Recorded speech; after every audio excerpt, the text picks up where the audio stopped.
Power star Pawan కళ్యాణ్‌తో 'Meher Ramesh' cinema తీయబోతున్నాడు. 1000 కోట్లు పక్కా అని చెప్పేసి ఫ్యాన్స్ అందరూ కూడా వెటకారంగా మాట్లాడుతున్నారు. మరి నిజంగా 1000 కోట్లు వస్తాయని వెటకారంగా మాట్లాడుతున్నారా? అసలు సినిమా అవసరమని మాట్లాడుతున్నారా కూడా ఎవరికీ అర్థం కావట్లేదు.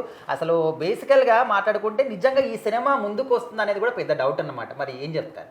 సో 'మెహర్ రమేష్' గారు తాజాగా ఆయన ఎక్కడో ప్రెస్ మీట్‌లోనే ఎవరితోనో డిస్కస్ చేయడం జరిగిందనమాట. సో చిరంజీవి గారితో సినిమా చేయాలనుకున్నాను, చేశాను. అట్లానే పవన్ కళ్యాణ్ గారితో చేయాలనుకుంటున్నాను, చేస్తాను అని కూడా చాలా సీరియస్‌గా చెప్పారనమాట.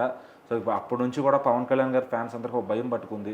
అమ్మో కొంపదీసి పవన్ అన్న మంచితనం కొద్దీ మహేష్ రమేష్ గారితో సినిమా చేస్తారా, అది చేస్తే అది ఎలాగో ఫ్లాప్ అవుతుంది అని ఒక ముందే డిసైడ్ అయిపోతున్నారు అనమాట. ఎందుకంటే ఆయన కెరీర్ బ్యాక్గ్రౌండ్ అట్లా ఉంది. సో ఆయన చేసిన ప్రతి సినిమా కూడా ఫ్లాప్ అవ్వడం లేదంటే యావరేజ్గా మిగిలిపోవడం సరిపోయింది. సో ఎందుకంటే ఆయన చేసిన సినిమాలు ఏంటి అంటే ఫస్ట్ ఎన్టీఆర్ గారితో కంత్రీ చేశారు, ఆ తర్వాత ఆయనతోనే శక్తి చేశారు. అవి హ్యూజ్ లాసెస్ వచ్చాయి మెహర్ రమేష్ గారికి. అట్లానే ఎవరైతే ప్రొడ్యూస్ చేశారో అశ్వని దత్ గారు, కంత్రీ, శక్తి రెండు కూడా తీవ్ర లాస్లు అయితే చూశారనమాట. సో ఆ తర్వాత మళ్ళీ బిళ్ళా అనే సినిమా తీశారు. అది కొంచెం హీరోయిజం అంతా బాగుండి సో అది రీమేక్ సినిమా అవడం వల్ల కొంచెం వర్కౌట్ అయింది. అంటే ఇక్కడ జనాలకి అప్పుడు ఏమర్థమైందంటే స్ట్రైట్ స్టోరీ అయితే తను తీయలేడు, రీమేక్ని అయితే బాగా హ్యాండిల్ చేయగలుగుతాడని ఒక మంచి అభిప్రాయం తెచ్చుకున్నారు. సో మరి ప్రభాస్ గారిని చాలా బాగా చూపించి బిళ్ళా అనేది ఇప్పటికీ చాలా ఫ్యాన్స్కి ఫేవరెట్గా ఉంటుందన్నమాట. అందులో బ్యాక్గ్రౌండ్ స్కోర్ కానీ అంతా కూడా. ఆ తర్వాత మళ్ళీ షాడో అనే సినిమా తీశారు వెంకటేష్ గారితో. అది స్ట్రైట్ స్టోరీ అయింది. సో స్ట్రైట్ స్టోరీ తీస్తే మళ్ళీ ఫ్లాప్ వచ్చిందనమాట.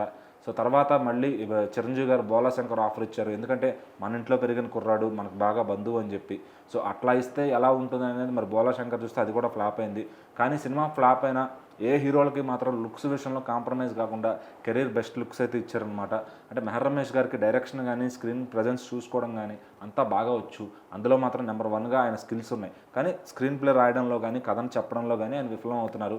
సో ఒక రైటర్ ఉంటే బాగుంటుందని చాలామంది అభిప్రాయపడుతున్నారు అనమాట. ఎందుకంటే ఒక మంచి సినిమా తీసే దర్శకుడికి కథ అందులో రాయడంలో ఫెయిల్ అయినప్పుడు ఖచ్చితంగా ఒక రైటర్ హెల్ప్ తీసుకుంటే సో అదే కథను ఆయన ఆ రైటర్ మంచి టేస్ట్ ఉన్న రైటర్ని ఆ కథ తీయగలిగితే చాలా బాగా అవుట్పుట్ వస్తుందన్నమాట.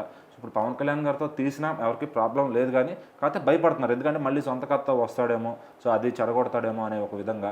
సో మరి మహేష్ బాబు గారికి ఒక బెస్ట్ ఫ్రెండ్, ఆయన సినిమాల్లో కూడా యాక్ట్ చేశారు. కానీ మహేష్ బాబు గారు ఎప్పుడు అవకాశం ఇవ్వలేదన్నమాట. సో మరి వాళ్ళ ఫ్యాన్స్ కూడా ఎప్పుడు డిస్కస్ చేస్తూ ఉంటారు, కొంపదీసి మహేష్ బాబు ఏమన్నా ఫ్రెండ్లీగా ఇతనికి అవకాశం ఇస్తాడా అని చెప్పి. సో మరి అయితే కర్ణాటకలో చూసుకుంటే కనుక మన సినిమాలను తీసుకెళ్ళి అక్కడ రీమేక్ చేశారు. ఆయన ఒక ఈడియట్ అని చెప్పి అప్పు సినిమాతో అక్కడ పునీత్ రాజ్ కుమార్ గారు అయితే లాంచ్ చేయారనమాట. సూపర్ హిట్ తెచ్చుకున్నారు. ఆ తర్వాత ఆంధ్ర వాళ్ళ ఎన్టీఆర్ గారిది ఇక్కడ ఫ్లాప్ సినిమా. సో అది తీసుకెళ్ళి అక్కడ కన్నడగా అనే పేరుతో తీసి సూపర్ హిట్ కొట్టారు. సో ఇంత మంచి అక్కడ కన్నడలో మాత్రం మంచి పేరు తెచ్చుకున్నారు, కానీ తెలుగులో మాత్రం పేరు అంతగా రాలేదు. సో తీసిన సినిమా ప్రతిదీ కూడా చొక్కెదురైందని చెప్పాలి.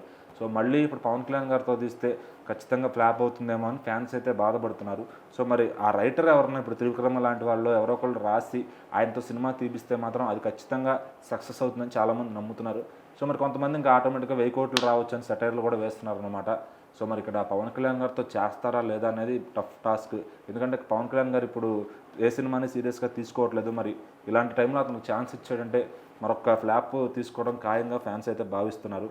మరి ఆయన చేస్తారా, వేరే హీరోలు ఎవరితో అన్నా చేస్తారా అనేది చూడాలి.